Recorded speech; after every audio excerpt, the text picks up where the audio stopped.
Eu quero ler na Nova Versão Internacional, a versão chamada NVI.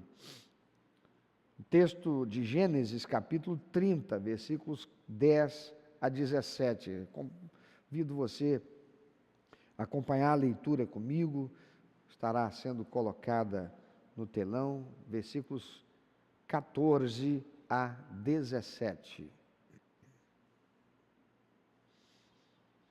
Durante a colheita do trigo, Rúben saiu ao campo, encontrou algumas mandrágoras e as trouxe a Lia, sua mãe.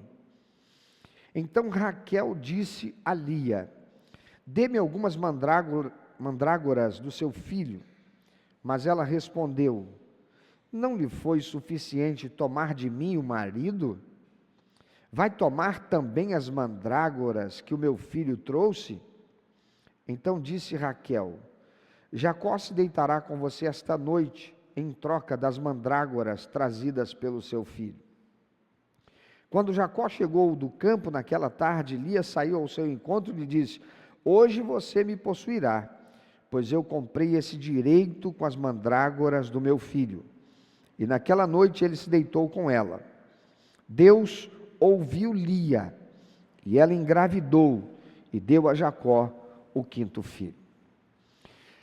Há algo nesse texto que chama atenção, além do fato de que Jacó tem 2 mulheres que estão disputando a sua atenção.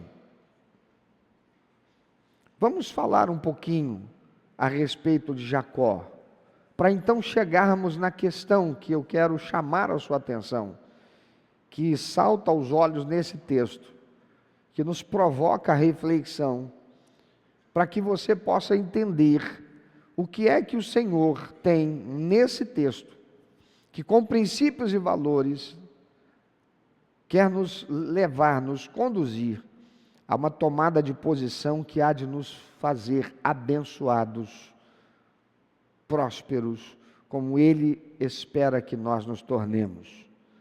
Vamos regredir um pouco na história para entender o contexto. Isaque, filho de Abraão, teve 2 filhos gêmeos, Esaú e Jacó. Esaú era um rapaz que não estava nem aí para o contexto da sua família. Era aquele rapaz que vivia na rua, era aquele rapaz que vivia com relacionamentos inadequados, era aquele rapaz que tinha amizades que não contribuíam e não acrescentavam em absolutamente nada que pudesse fazer dele abençoado e abençoar a sua família. Esaú era aquele garoto, aquele cara, aquele rapaz que queria viver as experiências da vida. Deixa a vida me levar, vida leva eu. Jacó, por sua vez, era um filho mais caseiro. Jacó era mais apegado à sua casa, mais apegado aos seus pais. E por causa disso, a sua mãe gostava de Jacó de forma preferencial, porque Esaú trazia muito desgosto à mamãe Rebeca. Já Isaque tinha uma preferência natural por Esaú, porque Esaú, mesmo sendo gêmeo de Jacó, foi o que saiu primeiro. E tendo ele saído primeiro do ventre da sua mãe, ele se tornou o primogênito. E o primogênito para aquela cultura é aquele que teria que ser preparado e seria preparado e que naturalmente herdaria tudo aquilo que o seu pai deixasse, o poder, a autoridade e as riquezas que o seu pai amealhasse. Jacó, ele usa de um estratagema e consegue obter de Esaú verbalmente. E para aquele tempo que não havia cartório, não havia documento assinado, a palavra empenhada era contrato feito. Ele consegue que Esaú passe para ele o direito de primogenitura, em troca de um prato de lentilhas, uma vez que Esaú está vindo de uma caçada, que certamente levou um dia inteiro ou mais de um dia, ele nada comera, não pegara caça alguma, e quando ele está voltando, Jacó estrategicamente está preparando um prato delicioso de lentilha, e aquele cheiro seduz Esaú, que quer um pouco, e para obter de Jacó aquela lentilha, aquele prato de lentilha, ele troca a primogenitura. Agora, Esaú, não satisfeito em fazer essa loucura, ele vai se casar com mulheres que são dos povos cananitas, povos que são idólatras, povos que desonram a Deus, povos que maculam a sua descendência. E Isaque, depois que Jacó também se faz passar por Esaú, para receber o rito de passagem oficial da primogenitura por parte de seu pai Isaque, agora ele, detentor da primogenitura de fato e de direito, ele é mandado por seu pai Isaque para a terra dos seus antepassados, para que ele, chegando lá, ele se case com uma de suas primas, para que não houvesse assim miscigenação na descendência de Abraão, uma vez que Esaú já o causara. O medo de Isaque era que Jacó, portanto, viesse a se casar com algumas das filhas dos cananeus, que eram idólatras, como fizera Esaú, seu irmão, para a tristeza profunda de seus pais, Isaque e Rebeca. Ao chegar na terra dos familiares, Jacó é recebido pelo seu tio Labão. E ele se apaixona pela filha mais nova de Labão, por nome Raquel. E como era costume naquele contexto, naquele povo, era preciso que o homem pagasse o dote para casar-se com a filha de alguém. Jacó então propõe a Labão trabalhar 7 anos para então, como dote, ele que ali chegara sem nada ter, trabalharia 7 anos como dote para ter por esposa a Raquel. Porém, no dia do casamento, Labão engana Jacó e o faz casar com Lia, que era a filha mais velha, porque Lia era a filha que estava encalhada, aquela que passara da idade em que normalmente os pretendentes se apresentavam para se casar com ela. Ela já estava numa idade em que os jovens já não mais se interessavam, tendo outras possibilidades, porque havia um contexto cultural muito forte também para aqueles povos que queriam casar com mulheres que pudessem lhes dar muitos filhos. E é sabido que a mulher, a partir de determinada idade, ela já começa a ficar dificultosa a possibilidade de engravidar. Lia já estava caminhando nessa direção. Então Labão, estrategicamente, coloca Lia no lugar de Raquel. E Jacó, pensando estar casando com Raquel, casa com Lia. E só no day after, após a lua de mel, ele vai descobrir que se casara com Lia e não Raquel. Ele fica muito triste, muito zangado. Então ele se compromete, porque ele está apaixonado por Raquel. E ele se compromete com mais 7 anos de trabalho pelo dote de Raquel. E assim faz, e eles acabam por se casar. Porém, Raquel era estéril. Raquel era infértil, não podia dar-lhe filhos, enquanto Lia acaba por dar-lhe 4 filhos do seu próprio ventre, e mais outros filhos através da sua escrava. E é quando nós chegamos então nesse momento da história das vidas dessa família narrada pelo texto que lemos.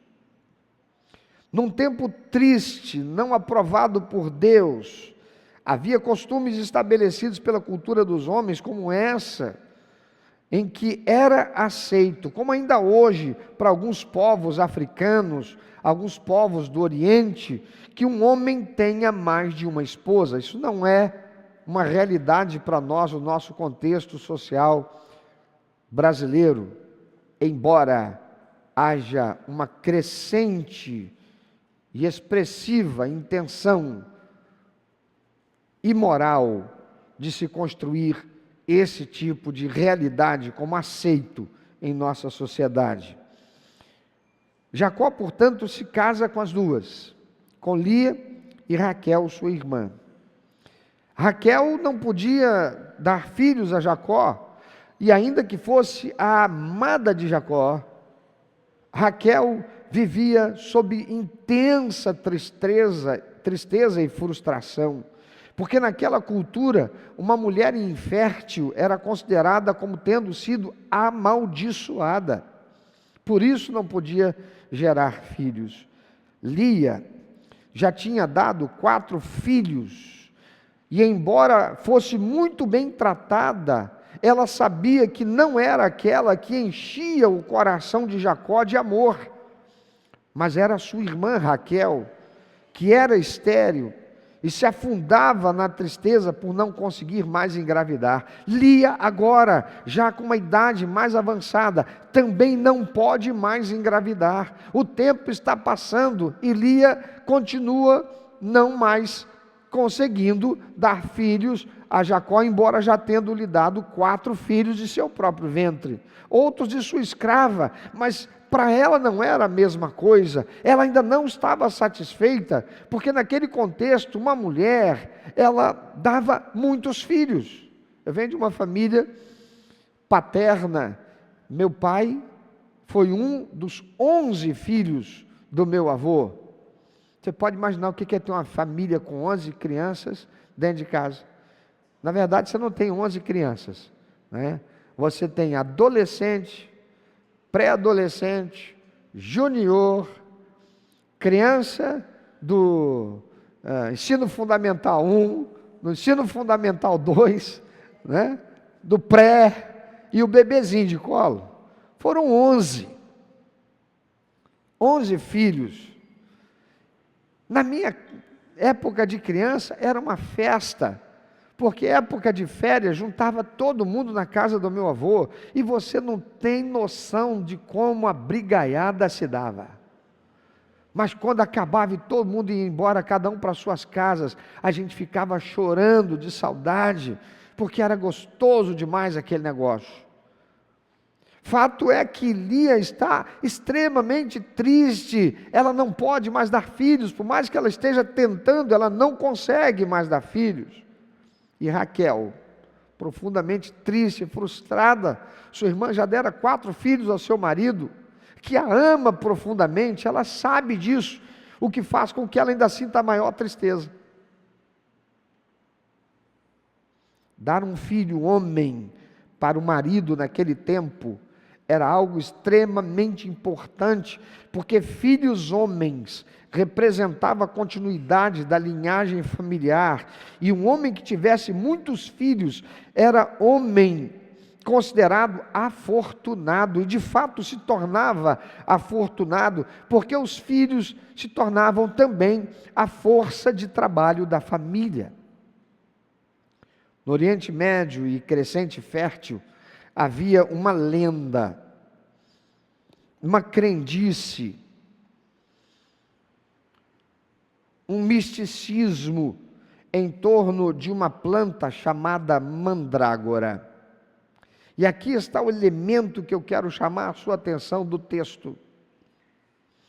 Porque esta planta mandrágora, ela vai agora ocupar um lugar importante nesse momento histórico nas vidas de Raquel e Lia. Acreditava-se naquela região que essa planta era capaz de produzir efeitos afrodisíacos e possibilitar com isto a fertilidade em mulheres. E um dia, diz o texto, Rúben, o filho mais velho de Lia, que estava no campo, trouxe dos campos algumas mandrágoras, e a sua irmã, Rebeca, que era infértil, vendo o seu sobrinho Rúben chegando, feliz para apresentar para sua mãe as mandrágoras que ele colhera, pensando nela, que já estava sofrendo tristeza. Talvez em nossos dias ela fosse diagnosticada com uma pré-depressão, ou talvez até depressão, porque não conseguia mais engravidar. Rúben, seu filho, está trazendo as mandrágoras com a expectativa de alegrar a sua mãe com esperança, porque as mandrágoras, cria-se, teriam o poder de tornar a mulher fértil. Rebeca, vendo isto, e sabendo que ela era infértil, vê nisso uma possibilidade, vê nisso uma oportunidade, afinal de contas, era algo crido como fato. Fazer uso das mandrágoras é se tornar fértil. Então Rebeca vai fazer algo Raquel vai fazer algo que ela precisa que Lia aceite, para dar a ela as mandrágoras, porque não era tão fácil achar mandrágoras. E o que ela faz? Ela vai negociar o seu marido. Meu irmão, talvez possa estar parecendo para você, passando na cabeça de alguns, Jacó era o cara. Não só tinha 2 mulheres, mas as mulheres disputavam ele. Mas elas estavam disputando ele. Uma por causa da frustração de não poder ter filhos. E a outra por acreditar que dando filhos a ele, obteria dele o seu carinho, o seu amor, a sua afeição maior. Rebeca então propôs um negócio para Lia. Raquel, obrigado. Eu estou com Rebeca de Isaac na cabeça. Raquel propõe a Lia, sua irmã, um acordo. A vez é minha de estar com meu marido.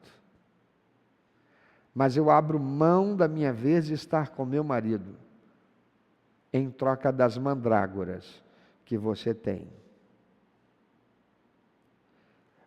Amados, Lia amava a Jacó.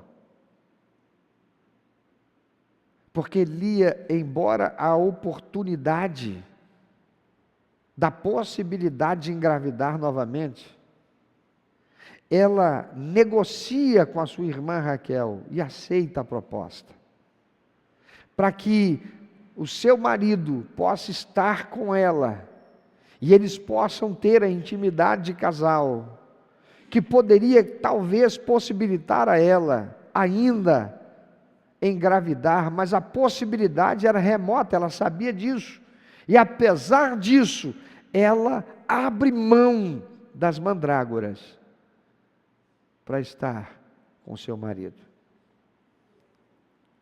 Já Raquel recebe as mandrágoras e sai feliz. Por que ela sai feliz? Porque ela agora está com a expectativa, agora vai dar certo. Lia já está velhinha mesmo, né? Já está passada, já tem esse tempo todo, não aconteceu nada, não saiu fumaça daquela cozinha, vai sair de novo, mas agora eu tenho a oportunidade de engravidar, e realizar o sonho do meu marido, realizar o meu sonho, e ninguém mais vai dizer que eu sou amaldiçoada, porque não tenho podido engravidar. Ambas, Lia e Rebeca. Vocês estão ligados. Ambas, Lia e Raquel, contavam com o poder das mandrágoras para conseguirem engravidar. Porém, na verdade, veja o que vai acontecer. Quem vai ficar grávida é justamente aquela que não vai fazer uso da mandrágora. É Lia. E diz o texto, verso 17, Deus ouviu Lia. Mais à frente, passado algum tempo, Raquel também engravidará finalmente e dará a Jacó um filho que receberá o nome de José, mas assim como Lia, nesse momento, ambas ficaram grávidas por uma razão, não por causa das mandrágoras, mas pela intervenção de Deus. Nesse momento, quem vai ficar grávida é Lia. E não por causa de mandrágora, mas porque Deus a ouviu. Só muito tempo depois, essa causa da mandrágora já foi esquecida, tempos já se passaram, filhos Lia vai dar a Jacó ainda, quando então Deus vai também ouvir Raquel. O texto diz claramente que não foram as mandrágoras, o afrodisíaco que fez com que Lia engravidasse, mas o Senhor que se apiedou dela, que sofria por saber que não era a amada pelo seu marido Jacó, e ainda assim, ela engravida mais 2 vezes, e dá a Jacó mais 2 filhos. Só passado algum tempo, dizem os versículos 22 e 23, então Deus lembrou-se de Raquel, Deus ouviu o seu clamor e a tornou fértil. Ela engravidou e deu à luz um filho e disse, Deus tirou de mim a minha humilhação. Quem foi que tirou dela a humilhação? Diga, foi Deus. Não foram as mandrágoras. Diz para quem está do teu lado, foi Deus. Não foram as mandrágoras. Diga para outra pessoa, foi Deus. Não foram as mandrágoras. Pergunta para essa pessoa, quem é que está tirando de você a humilhação?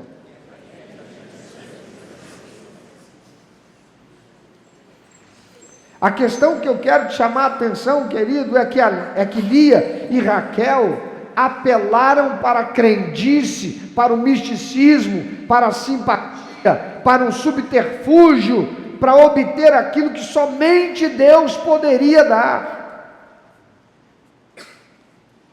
Eu estou orando, eu estou clamando, eu estou pedindo a Deus e a coisa não acontece. Eu estou precisando de grana e a coisa não vem. A oportunidade que eu preciso não chega. Eu sou dizimista, eu sou ofertante, eu faço parte disso, eu faço parte daquilo, e eu estou ali, eu sou braço direito, mas cadê Deus que não está me ouvindo?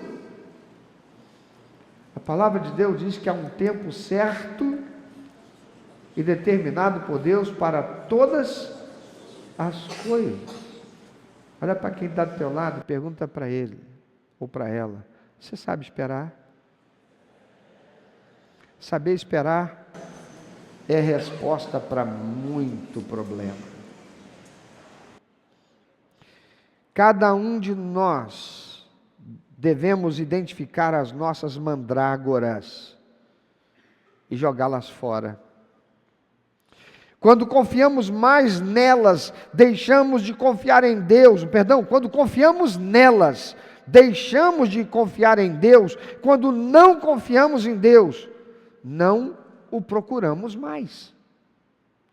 Na busca do atendimento às nossas necessidades, podemos depender de Deus ou das mandrágoras. Por favor, olha para quem está do teu lado, diz, esperando em Deus ou está procurando as mandrágoras?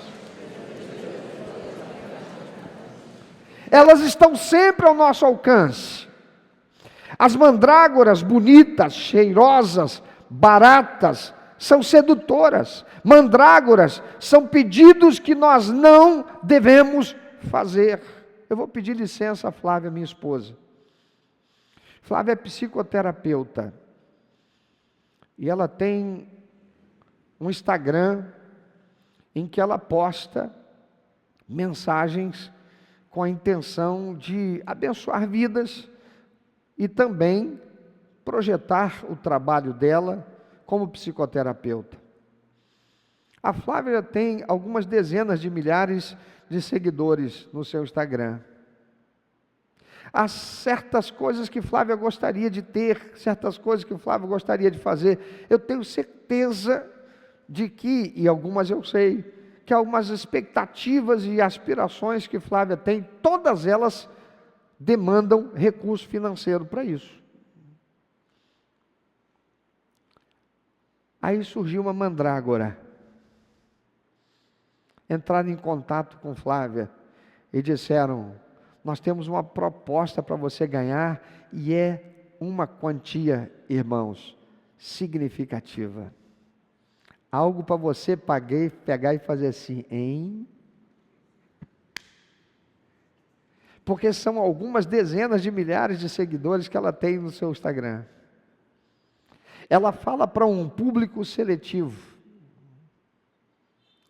Ela tem um grupo significativo de pessoas que consomem aquilo que ela coloca ali e disponibiliza no seu Instagram.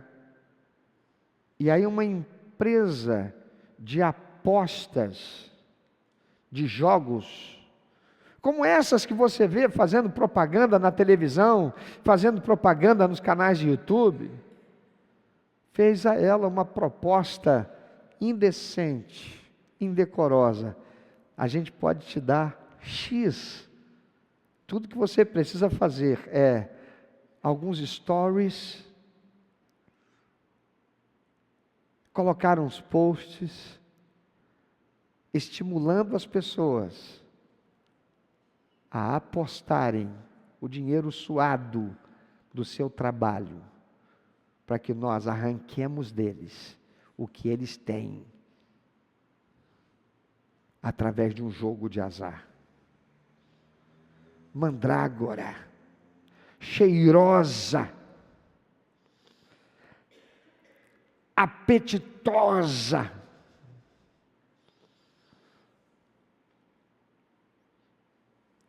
mas é mandrágora.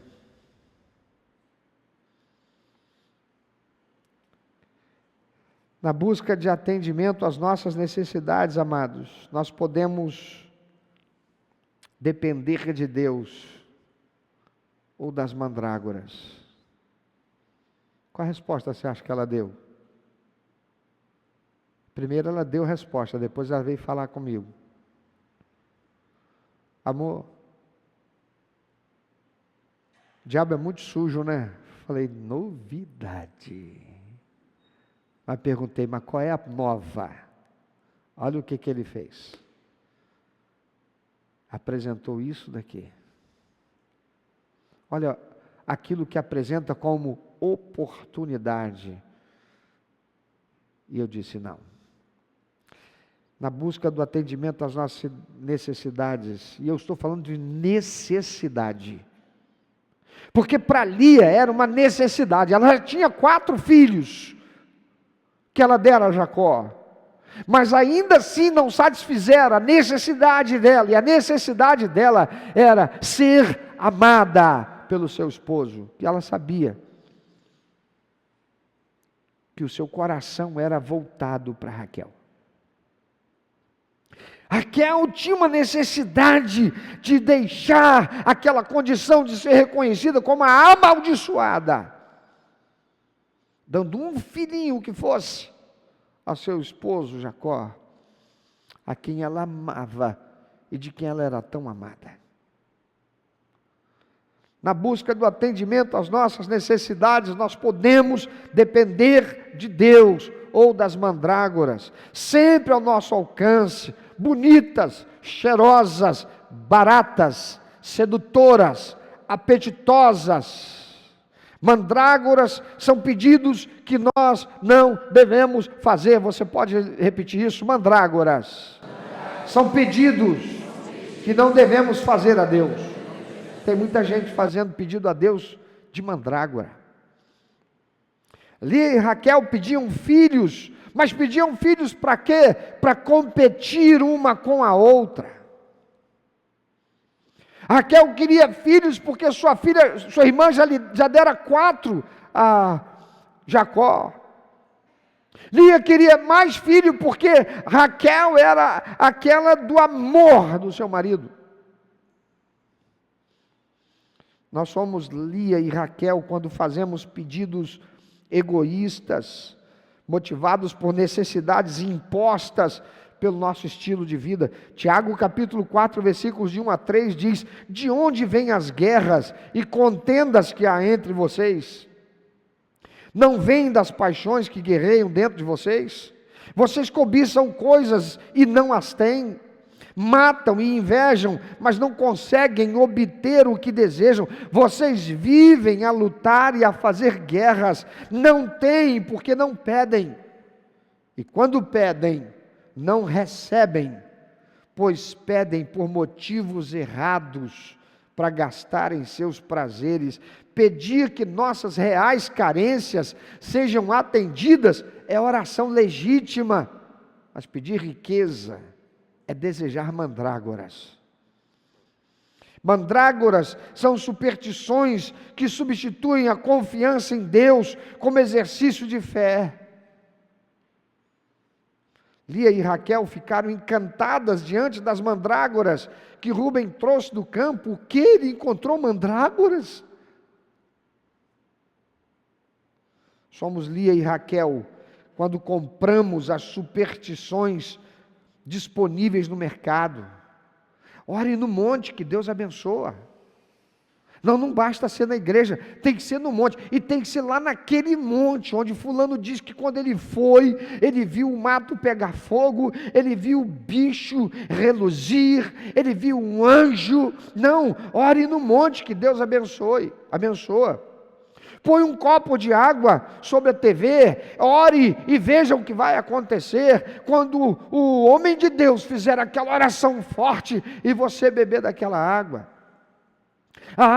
Você precisa ir na campanha do sal do Mar Morto, porque passando pelo sal que vai ser jogado pelo solo da igreja, todo o mal que há em você sairá, porque a unção do Senhor estará ali. Procure alguém que tenha uma oração forte. Você precisa daquela irmã de oração, aquele pastor daquela oração milagrosa.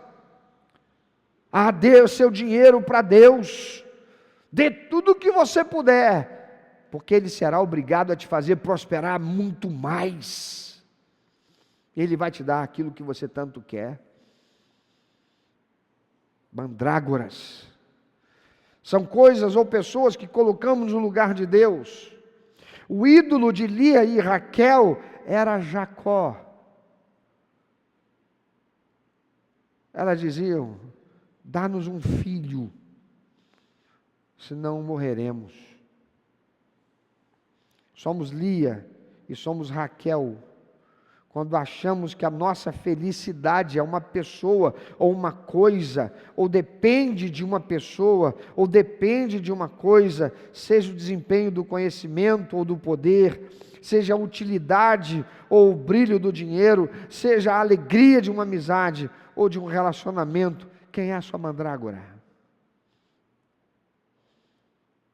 É esse namorado que te deixou?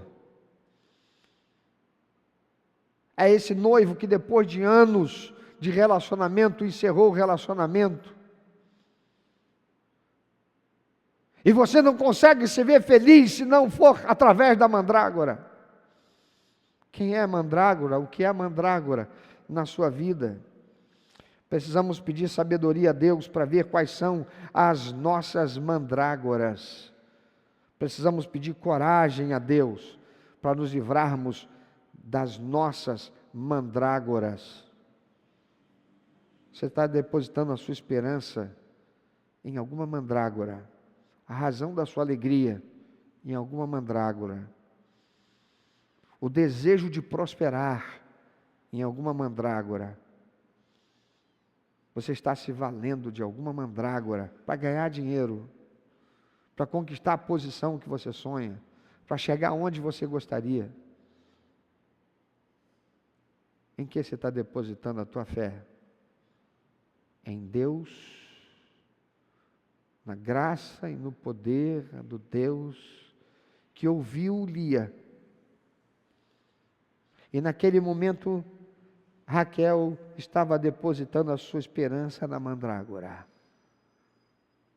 Mas Deus olhou para Lia e viu que Lia abria a mão da mandrágora para ter o seu amado, o seu esposo, a expectativa de um tempo abraçada com aquele a quem ela amava,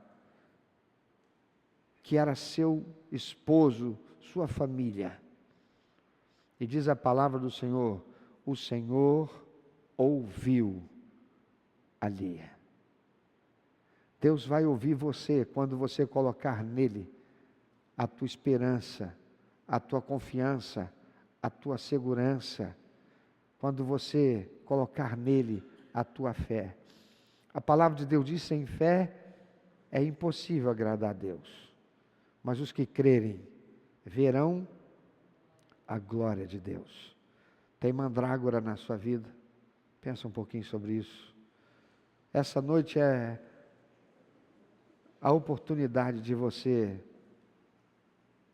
se colocar diante do Senhor e, como Lia, dizer para Deus: Senhor, eu abro mão das mandrágoras. Senhor, eu abro mão disto aqui, em que eu tenho colocado a minha expectativa de ganhar dinheiro. Crentes estão perdendo os seus recursos, eu estou falando de cristãos, que estão se permitindo envolver com jogatina, caindo no conto da mandrágora.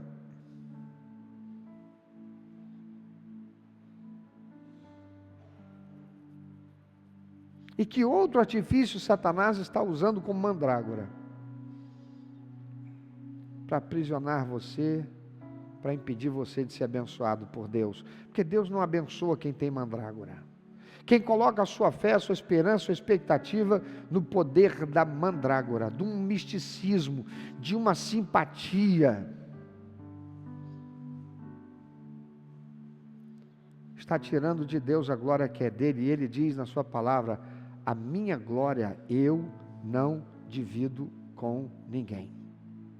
Eu não dou a ninguém. A minha glória é minha.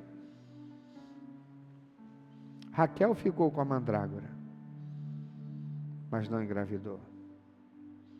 E Lia foi ouvida pelo Senhor, que não só engravidou uma, mas 2 vezes, se enchendo de alegria e de regozijo. Você tem uma mandrágora que você precisa jogar fora? Você reconhece algo na sua vida que é como uma mandrágora, que você precisa se separar dela? É esse relacionamento no qual você tem colocado a sua esperança, a sua confiança, a sua segurança, mas ele está errado. É um relacionamento que desonra Deus, desagrada a Deus, ofende a santidade de Deus em você. No que é que você tem colocado a sua expectativa de ser feliz? No que é que você tem colocado a sua expectativa de ser bem-sucedido, de alcançar o sucesso que você deseja, de chegar onde você gostaria? Se você tem lançado mão de uma mandrágora, jogue fora hoje, abra mão dela hoje, diga para Deus: Senhor, eu quero te pedir perdão, porque em vez de colocar em Ti a minha fé, a minha esperança, a minha confiança, eu tenho confiado na mandrágora. Diga o nome da mandrágora, o que é? Fala com Deus. Peça perdão ao Senhor. Faz um concerto com Ele hoje. Diga para Deus: Senhor, assim como Lia, eu vou colocar a minha vida no altar do Senhor. Eu vou viver por amor, não vou viver pelo misticismo, não vou viver controlado pelo sentimento, pela emoção.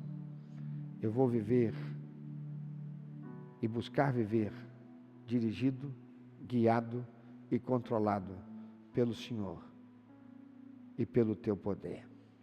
Se você é essa pessoa, onde você está, fique em pé, faça essa oração ao Senhor. Faça o mundo espiritual saber que você não terá mandrágoras na sua vida. Pode ficar em pé, isso. Faz essa oração, é você e Deus. E diga para Ele: Senhor, eu não vou ter mais mandrágora. Eu não vou aceitar menos que o cuidado do Senhor na minha vida. Nem mais, porque o Senhor é suficiente. Eu confio em Ti. Só o Senhor é Deus e capaz de me proporcionar a bênção que eu sonho, que eu desejo. Se ela está dentro da Tua vontade, se ela se encaixa no propósito do Senhor para a minha vida, é o que eu quero. Senhor, eu não quero entrar por porta que o Senhor não abre. Senhor, eu não quero absolutamente nada que não venha da mão do Senhor para a minha vida. Se é mandrágora, eu estou fora. Eu rejeito esse negócio aí, quero isso não. Eu não quero esse emprego, se esse emprego é uma mandrágora. Tem crente que está aceitando o que parece que se apresenta para ele como oportunidade de emprego para ganhar dinheiro, e é um emprego com carteira assinada. Do ponto de vista legal, é legal, mas do ponto de vista moral ou espiritual, ofende a Deus. E há muitos que estão se justificando, dizendo: mas eu preciso trabalhar, eu preciso ter meu sustento, eu preciso sustentar a minha família, e Deus não sabe disso. A promessa do Senhor é para aqueles que são seus filhos: não faltará recurso para o alimento, para a provisão e para a dignidade, porque o Senhor provê através da igreja. Mas há quantos que são cristãos, dizem-se cristãos, e estão fora da igreja, e estão sozinhos por sua conta, e não têm sido providos por Deus, e por causa disso, estão aceitando as mandrágoras, e ainda dizendo: foi Deus que mandou, é porta que Deus abriu, porque não querem estar debaixo da ação do Senhor, através da igreja. Não, isso é humilhação. Que eu vou ficar dependendo de cesta básica de igreja? Vou ficar dependendo de ação social da igreja? Meu irmão, minha irmã, se isso é o tempo de Deus para o deserto pelo qual você deve passar, pela disciplina que você precisa aprender, aquilo que o Senhor quer te ensinar, não adianta você querer fugir. Porque o que você vai fazer é acrescentar mais deserto à sua jornada. Mas se você está assim, afastado dos caminhos do Senhor, afastado da igreja de Cristo, afastado da comunhão com o corpo de Cristo, que é a igreja do Senhor, volta hoje e para de aceitar as mandrágoras. Coloca diante do Senhor a sua vida.